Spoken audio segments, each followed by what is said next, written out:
ಫಲವಂತಿಕೆ ವಯಸ್ಸಿನ ಮಹಿಳೆಯರಲ್ಲಿ ಎಲ್ಲದಕ್ಕಿಂತ ಸಾಮಾನ್ಯವಾಗಿ ಕಂಡುಬರುವ ಎಂಡೋಕ್ರೈನ್ ಅಥವಾ ಹಾರ್ಮೋನ್ ಬದಲಾವಣೆಯಿಂದ ಆಗುವ ಅಸಂತುಲನದ ಕಾಯಿಲೆಗಳಲ್ಲಿ PCOS ಅಥವಾ ಅಂಡಾಶಯದ ಕಿರುಚೀಲಗಳ ರೋಗ ಎಲ್ಲದಕ್ಕಿಂತ ಪ್ರಥಮ.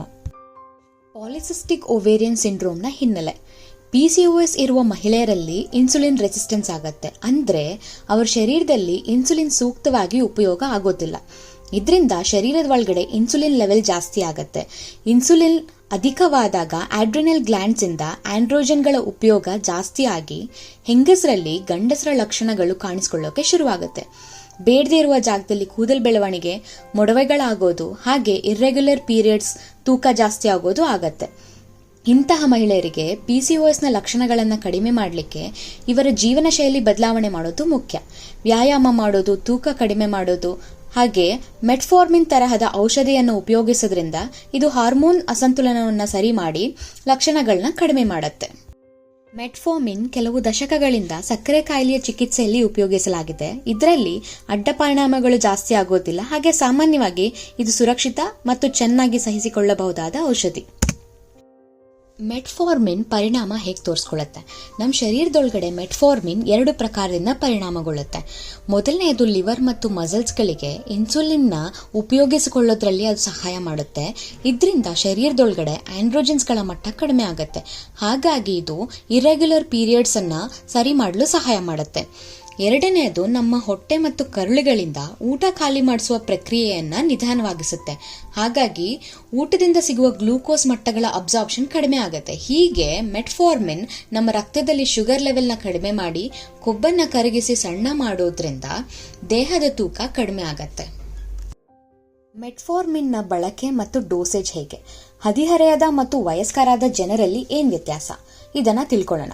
ಮೆಟ್ಫಾರ್ಮಿನ್ ಸಾಮಾನ್ಯವಾಗಿ PCOS ಇರೋ ಜನರಿಗೆ ಕೊಡ್ತಾರೆ.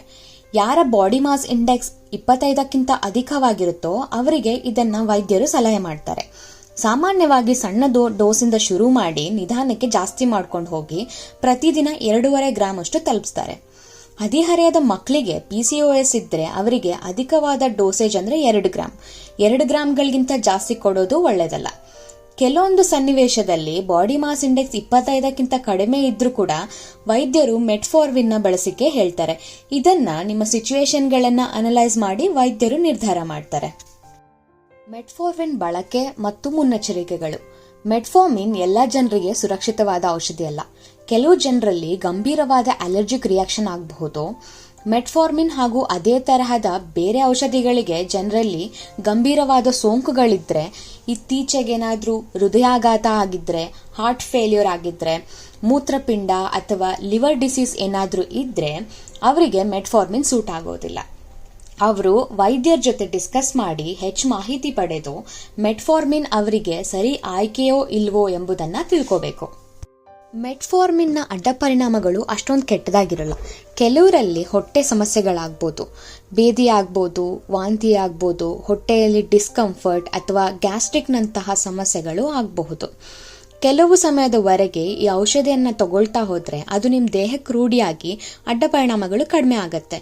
ಕೆಲವು ಸಾರಿ ಡಾಕ್ಟರ್ಸ್ ನಿಮಗೆ ನಿಧಾನವಾಗಿ ಬಿಡುಗಡೆ ಆಗೋ ಮೆಟ್ಫಾರ್ಮಿನ್ನ ರೆಕಮೆಂಡ್ ಮಾಡ್ತಾರೆ. ಇದರಲ್ಲಿ ಸೈಡ್ ಎಫೆಕ್ಟ್ಸ್ಗಳು ಕಡಿಮೆ ಇರುತ್ತೆ.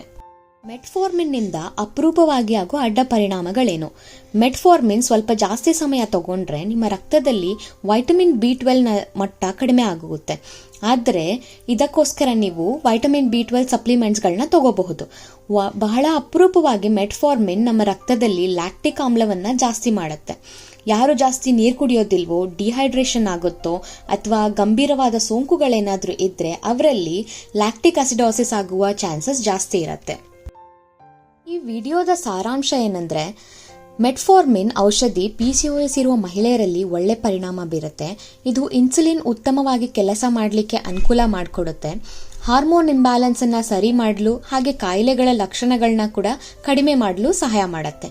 ಅಡ್ಡ ಪರಿಣಾಮಗಳಲ್ಲಿ ವಾಂತಿ, ಬೇದಿ, ಗ್ಯಾಸ್ಟ್ರಿಕ್ನಂತಹ ಹೊಟ್ಟೆ ಸಮಸ್ಯೆಗಳು ಕಾಣಿಸ್ಕೊಳ್ಳುತ್ತೆ. ಆದರೆ ಇದು ಸಮಯ ಕಳೆದಂತೆ ಅದು ಕಡಿಮೆ ಆಗುತ್ತೆ.